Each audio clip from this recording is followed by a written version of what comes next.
Karl Marx. Karl Marx was a German philosopher, economist, historian, sociologist, political theorist, journalist, and socialist revolutionary. Born in Trier, Germany, Marx studied law and philosophy at university. He married Jenny von Westphalen in 1843. Due to his political publications, Marx became stateless and lived in exile with his wife and children in London for decades, where he continued to develop his thought in collaboration with German thinker Friedrich Engels and publish his writings, researching in the reading room of the British Museum. His best-known titles are the 1848 pamphlet, the Communist Manifesto, and the 3-volume Das Kapital. His political and philosophical thought had enormous influence on subsequent intellectual, economic and political history, and his name has been used as an adjective, a noun, and a school of social theory. Marx's theories about society, economics, and politics, collectively understood as Marxism, hold that human societies develop through class struggle. In capitalism, this manifests itself in the conflict between the ruling classes that control the means of production and the working classes that enable these means by selling their labor power in return for wages. Employing a critical approach known as historical materialism, Marx predicted that, like previous socio-economic systems, capitalism produced internal tensions which would lead to its self-destruction and replacement by a new system, socialism. For Marx, class antagonisms under capitalism, owing in part to its instability and crisis-prone nature, would eventuate the working class development of class consciousness, leading to their conquest of political power and eventually the establishment of a classless, communist society constituted by a free association of producers. Marx actively pressed for its implementation, arguing that the working class should carry out organized revolutionary action to topple capitalism and bring about socio-economic emancipation. Marx has been described as one of the most influential figures in human history, and his work has been both lauded and criticized. His work in economics laid the basis for much of the current understanding of labor and its relation to capital, and subsequent economic thought. Many intellectuals, labor unions, artists, and political parties worldwide have been influenced by Marx's work, with many modifying or adapting his ideas. Marx is typically cited as one of the principal architects of modern social science. Marx was born on May 5, 1818 to Heinrich Marx and Henriette Pressburg. He was born at Brucking as 664 in Trier, a town then part of the Kingdom of Prussia's province of the Lower Rhine. Marx was ethnically Jewish. His maternal grandfather was a Dutch rabbi, while his paternal line had supplied Trier's rabbis since 1723, a role taken by his grandfather Meyer Halevi Marx. His father, as a child known as Herschel, was the first in the line to receive a secular education. He became a lawyer and lived a relatively wealthy and middle-class existence, with his family owning a number of Moselle vineyards. Prior to his son's birth, and after the abrogation of Jewish emancipation in the Rhineland, Herschel converted from Judaism to join the State Evangelical Church of Prussia, taking on the German forename Heinrich over the Yiddish Herschel. Largely non-religious, Heinrich was a man of the Enlightenment, interested in the ideas of the philosophers Immanuel Kant and Voltaire. A classical liberal, he took part in agitation for a constitution and reforms in Prussia, at that time being an absolute monarchy. In 1815, Heinrich Marx began working as an attorney and in 1819 moved his family to a 10-room property near the Porta Nigra. His wife, Henriette Pressburg, was a Dutch Jewish woman from a prosperous business family that later founded the company Philips Electronics. Her sister Sophie Pressburg married Lion Philips and was the grandmother of both Gerard and Anton Philips and great-grandmother to Fritz Philips. Lion Philips was a wealthy Dutch tobacco manufacturer and industrialist, upon whom Karl and Jenny Marx would later often come to rely for loans while they were exiled in London. Little is known of Marx's childhood. The third of 9 children, he became the eldest son when his brother Moritz died in 1819. Young Marx and his surviving siblings, Sophie, Hermann, Henriette, Louise, Emily, and Caroline, were baptized into the Lutheran Church in August 1824 and their mother in November 1825. Young Marx was privately educated by his father until 1830, when he entered Trier High School, whose headmaster, Hugo Weitenbach, was a friend of his father. By employing many liberal humanists as teachers, Weitenbach incurred the anger of the local conservative government. Subsequently, police raided the school in 1832 and discovered that literature espousing political liberalism was being distributed among the students. Considering the distribution of such material a seditious act, the authorities instituted reforms and replaced several staff during Marx's attendance. In October 1835, at the age of 17, Marx traveled to the University of Bonn wishing to study philosophy and literature, but his father insisted on law as a more practical field. Due to a condition referred to as a weak chest, Marx was excused from military duty when he turned 18. While at the university at Bonn, Marx joined the Poets' Club, a group containing political radicals that were monitored by the police. Marx also joined the Trier Tavern Club drinking society, at one point serving as Club CO president. Additionally, Marx was involved in certain disputes, some of which became serious. In August 1836 he took part in a duel with a member of the university's Borussian Corps. Although his grades in the first term were good, they soon deteriorated, leading his father to force a transfer to the more serious and academic University of Berlin. Spending summer and autumn 1836 in Trier, Marx became more serious about his studies and his life. He became engaged to Jenny von Westphalen, an educated baroness of the Prussian ruling class who had known Marx since childhood. As she had broken off her engagement with a young aristocrat to be with Marx, their relationship was socially controversial owing to the differences between their religious and class origins, but Marx befriended her father Ludwig von Westphalen and later dedicated his doctoral thesis to him. 7 years after their engagement, on June 19, 1843, they married in a Protestant church in Kreuznach. In October 1836, Marx arrived in Berlin, matriculating in the university's Faculty of Law and renting a room in the Mittelstrasse. During the first term, Marx attended lectures of Eduard Ganz and of Karl von Savigny.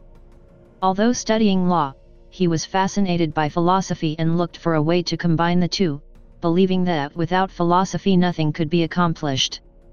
Marx became interested in the recently deceased German philosopher G.W.F. Hegel, whose ideas were then widely debated among European philosophical circles.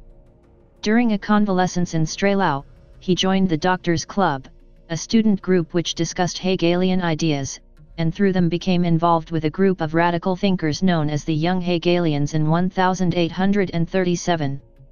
They gathered around Ludwig Fuerbach and Bruno Bauer, with Marx developing a particularly close friendship with Adolf Rutenberg. Like Marx, the Young Hegelians were critical of Hegel's metaphysical assumptions, but adopted his dialectical method in order to criticize established society, politics, and religion from a leftist perspective.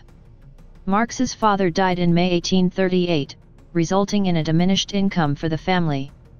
Marx had been emotionally close to his father and treasured his memory after his death. By 1837, Marx was writing both fiction and non-fiction, having completed a short novel, Scorpion and Felix, a drama, Elainem, as well as a number of love poems dedicated to Jenny von Westphalen, though none of this early work was published during his lifetime. Marx soon abandoned fiction for other pursuits, including the study of both English and Italian, art history and the translation of Latin classics. He began cooperating with Bruno Bauer on editing Hegel's Philosophy of Religion in 1840. Marx was also engaged in writing his doctoral thesis, The Difference Between the Democritean and Epicurean Philosophy of Nature, which he completed in 1841. It was described as a daring and original piece of work in which Marx set out to show that theology must yield to the superior wisdom of philosophy.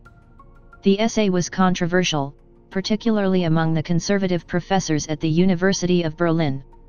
Marx decided instead to submit his thesis to the more liberal University of Jena, whose faculty awarded him his PhD in April 1841. As Marx and Bauer were both atheists, in March 1841 they began plans for a journal entitled Archiv des Atheismus, but it never came to fruition. In July, Marx and Bauer took a trip to Bonn from Berlin. There they scandalized their class by getting drunk, laughing in church and galloping through the streets on donkeys. Marx was considering an academic career, but this path was barred by the government's growing opposition to classical liberalism and the young Hegelians. Marx moved to Cologne in 1842, where he became a journalist, writing for the radical newspaper Rheinische-Zeitung, expressing his early views on socialism and his developing interest in economics. Marx criticized right-wing European governments as well as figures in the liberal and socialist movements, whom he thought ineffective or counterproductive. The newspaper attracted the attention of the Prussian government censors, who checked every issue for seditious material before printing. As Marx lamented, "Our newspaper has to be presented to the police to be sniffed at, and if the police smells anything unchristian or un-Prussian, the newspaper is not allowed to appear." After the Rheinische-Zeitung published an article strongly criticizing the Russian monarchy, Tsar Nicholas I requested it be banned and Prussia's government complied in 1843. In 1843, Marx became co-editor of a new, radical leftist Parisian newspaper, the Deutsch-Französische Jahrbuch, then being set up by the German socialist Arnold Ruge to bring together German and French radicals, and thus Marx and his wife moved to Paris in October 1843. Initially living with Ruge and his wife communally at 23 Rue Vaneau, they found the living conditions difficult, so moved out following the birth of their daughter Jenny in 1844. Although intended to attract writers from both France and the German states, the Jahrbuch was dominated by the latter, and the only non-German writer was the exiled Russian anarchist collectivist Mikhail Bakunin.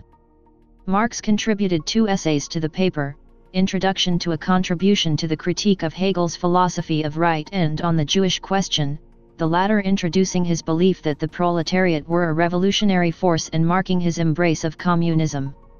Only one issue was published, but it was relatively successful, largely owing to the inclusion of Heinrich Heine's satirical odes on King Ludwig of Bavaria, leading the German states to ban it and seize imported copies. After the paper's collapse, Marx began writing for the only uncensored German-language radical newspaper left, Vorwärts. Based in Paris, the paper was connected to the League of the Just, a utopian socialist secret society of workers and artisans. Marx attended some of their meetings, but did not join. In Vorwärts, Marx refined his views on socialism based upon Hegelian and Fuerbachian ideas of dialectical materialism, at the same time criticizing liberals and other socialists operating in Europe. On August 28, 1844, Marx met the German socialist Friedrich Engels at the Café de la Régence, beginning a lifelong friendship. Engels showed Marx his recently published The Condition of the Working Class in England in 1844, convincing Marx that the working class would be the agent and instrument of the final revolution in history. Soon, Marx and Engels were collaborating on a criticism of the philosophical ideas of Marx's former friend, Bruno Bauer. This work was published in 1845 as The Holy Family. Although critical of Bauer, Marx was increasingly influenced by the ideas of the young Hegelians Max Stirner and Ludwig Fuerbach, but eventually Marx and Engels abandoned Feuerbachian materialism as well. During the time that he lived at 38 Rue Vaneau in Paris, Marx engaged in an intensive study of political economy, the French socialists and the history of France. The study of political economy is a study that Marx would pursue for the rest of his life and would result in his major economic work, the 3-volume series called Capital. Marxism is based in large part on 3 influences: Hegel's dialectics, French utopian socialism and English economics. Together with his earlier study of Hegel's dialectics, the studying that Marx did during this time in Paris meant that all major components of Marxism were in place by the autumn of 1844. Marx was constantly being pulled away from his study of political economy not only by the usual daily demands of the time, but additionally by editing a radical newspaper and later by organizing and directing the efforts of a political party during years of potentially revolutionary popular uprisings of the citizenry. Still, Marx was always drawn back to his economic studies. He sought to understand the inner workings of capitalism. An outline of Marxism had definitely formed in the mind of Karl Marx by late 1844. Indeed, many features of the Marxist view of the world's political economy had been worked out in great detail, but Marx needed to write down all of the details of his economic worldview to further clarify the new economic theory in his own mind. Accordingly, Marx wrote the economic and philosophical manuscripts. These manuscripts covered numerous topics, detailing Marx's concept of alienated labor. However, by the spring of 1845 his continued study of political economy, capital, and capitalism had led Marx to the belief that the new political economic theory that he was espousing, scientific socialism, needed to be built on the base of a thoroughly developed materialistic view of the world. The economic and philosophical manuscripts of 1844 had been written between April and August 1844, but soon Marx recognized that the manuscripts had been influenced by some inconsistent ideas of Ludwig Fuerbach. Accordingly, Marx recognized the need to break with Feuerbach's philosophy in favor of historical materialism. Thus, a year later, after moving from Paris to Brussels, Marx wrote his 11 Theses on Feuerbach. The Theses on Feuerbach are best known for Thesis 11, which states that philosophers have only interpreted the world in various ways. The point is to change it. This work contains Marx's criticism of materialism, idealism overall, criticizing philosophy for putting abstract reality above the physical world. It thus introduced the first glimpse at Marx's historical materialism, an argument that the world is changed not by ideas but by actual, physical, material activity and practice. In 1845, after receiving a request from the Prussian king, the French government shut down Vorwärts, with the Interior Minister, François Guizot, expelling Marx from France. At this point, Marx moved from Paris to Brussels, where Marx hoped to once again continue his study of capitalism and political economy. Unable either to stay in France or to move to Germany, Marx decided to emigrate to Brussels in Belgium in February 1845. However, to stay in Belgium he had to pledge not to publish anything on the subject of contemporary politics. In Brussels, Marx associated with other exiled socialists from across Europe, including Moses Hess, Karl Heinzen, and Joseph Wedemeyer. In April 1845, Engels moved from Barmen in Germany to Brussels to join Marx and the growing cadre of members of the League of the Just now seeking home in Brussels. Later, Mary Burns, Engels' longtime companion, left Manchester, England to join Engels in Brussels. In mid-July 1845, Marx and Engels left Brussels for England to visit the leaders of the Chartists, a socialist movement in Britain. This was Marx's first trip to England and Engels was an ideal guide for the trip. Engels had already spent 2 years living in Manchester from November 1842 to August 1844. Not only did Engels already know the English language, he had also developed a close relationship with many Chartist leaders. Indeed, Engels was serving as a reporter for many Chartist and socialist English newspapers. Marx used the trip as an opportunity to examine the economic resources available for study in various libraries in London and Manchester. In collaboration with Engels, Marx also set about writing a book which is often seen as his best treatment of the concept of historical materialism, the German ideology.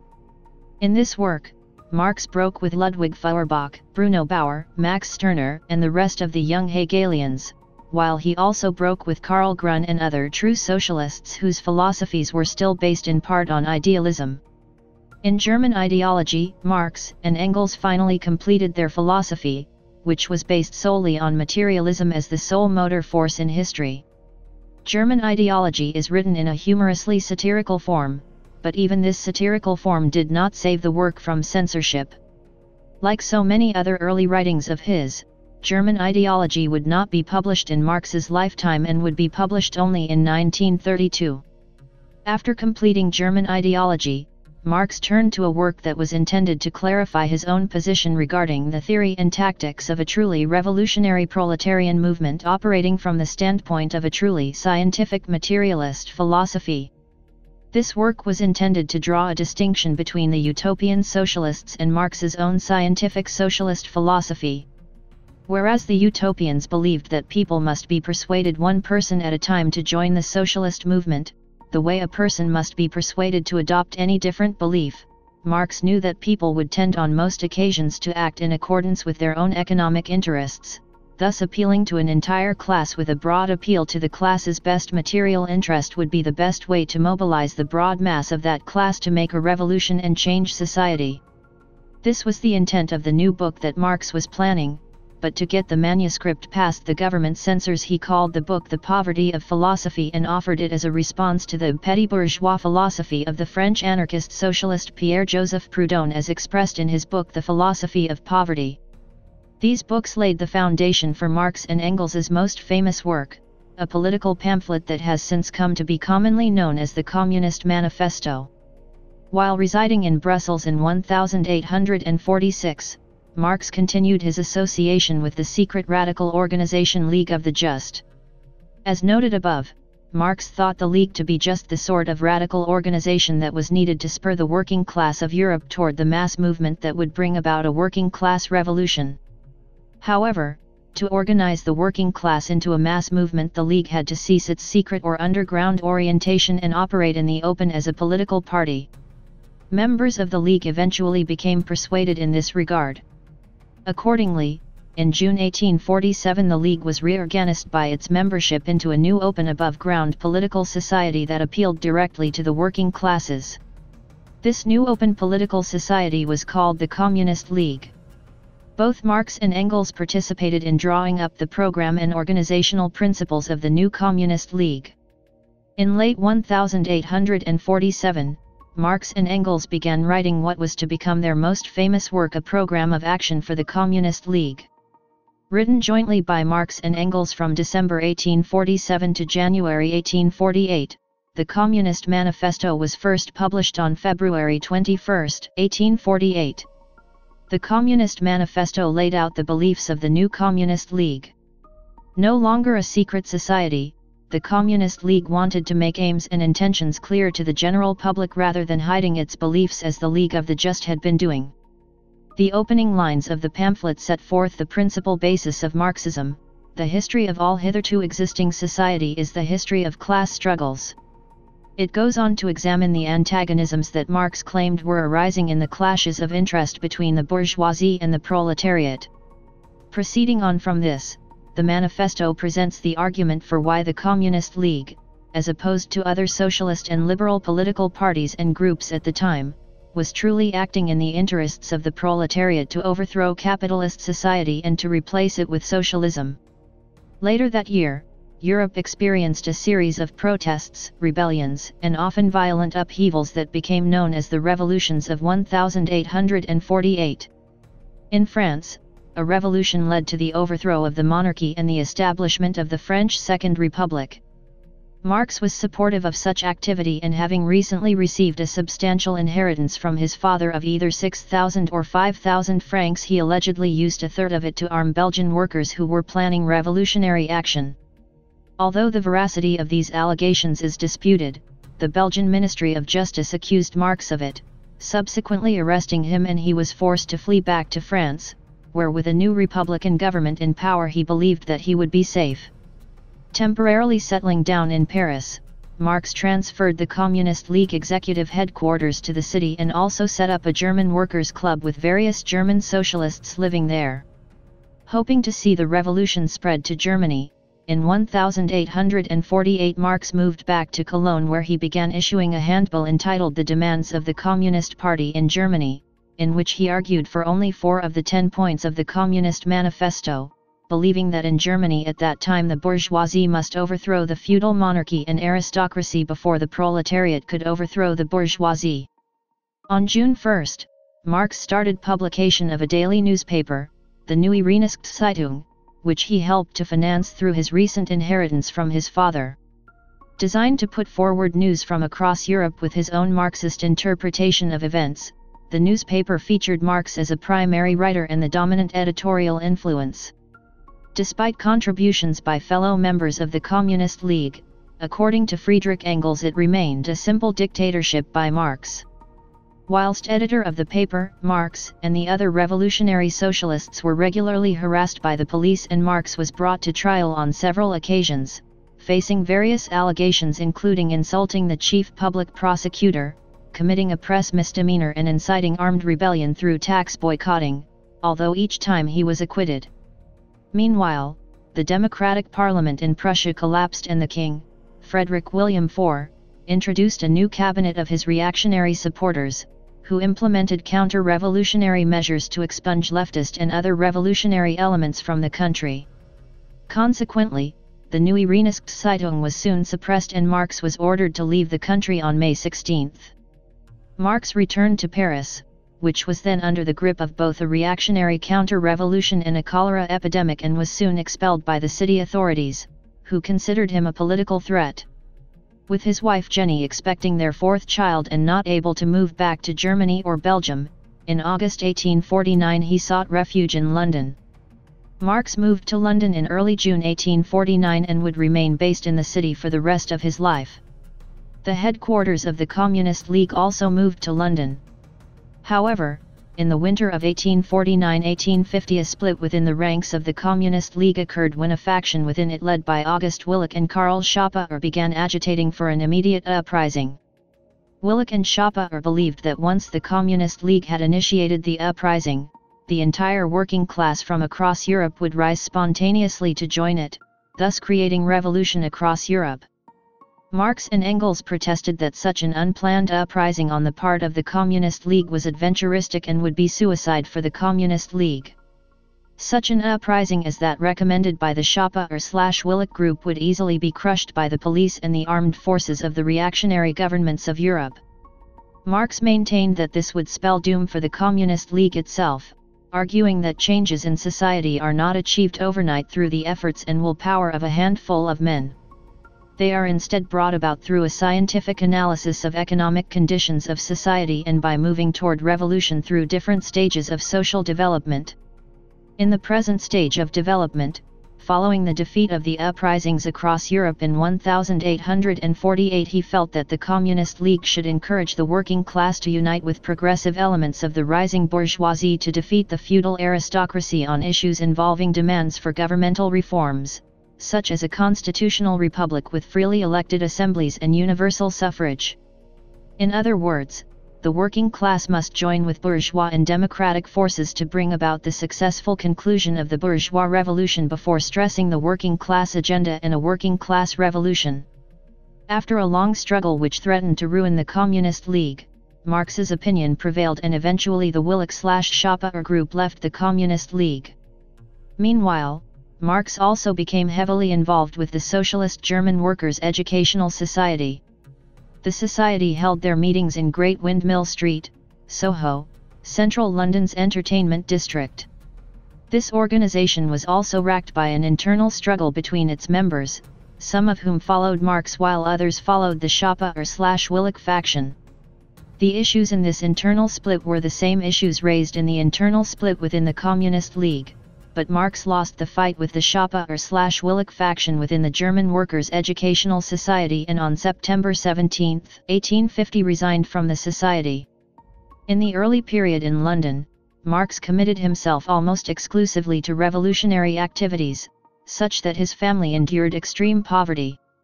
His main source of income was Engels, whose own source was his wealthy industrialist father.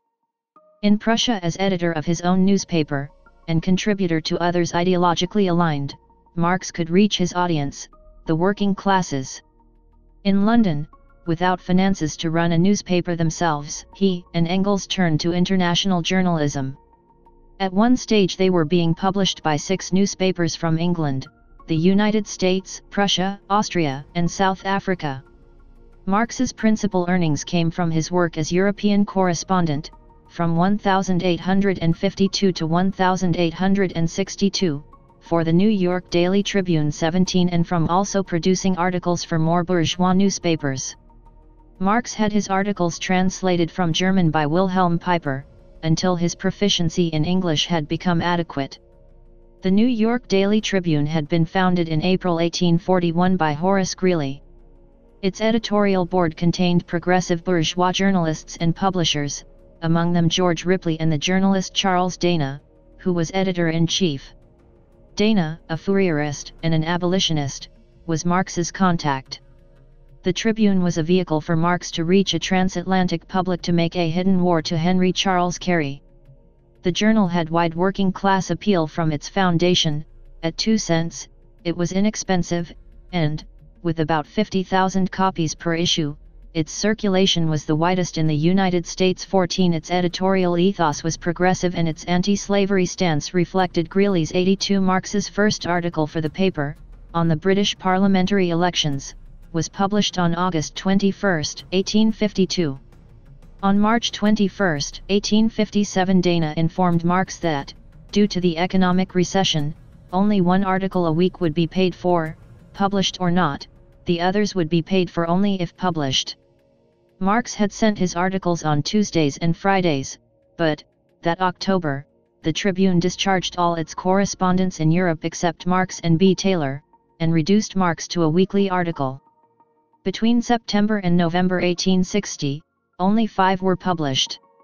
After a 6-month interval, Marx resumed contributions in September 1861 until March 1862, when Dana wrote to inform him that there was no longer space in the Tribune for reports from London, due to American domestic affairs.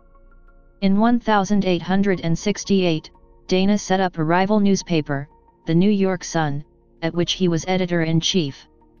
In April 1857, Dana invited Marx to contribute articles, mainly on military history, to the New American Cyclopedia, an idea of George Ripley, Dana's friend and literary editor of the Tribune. In all, 67 Marx-Engels articles were published, of which 51 written by Engels, although Marx did some research for them in the British Museum. By the late 1850s, American popular interest in European affairs waned and Marx's articles turned to topics such as the slavery crisis and the outbreak of the American Civil War in 1861, in the War between the States. Between Dis.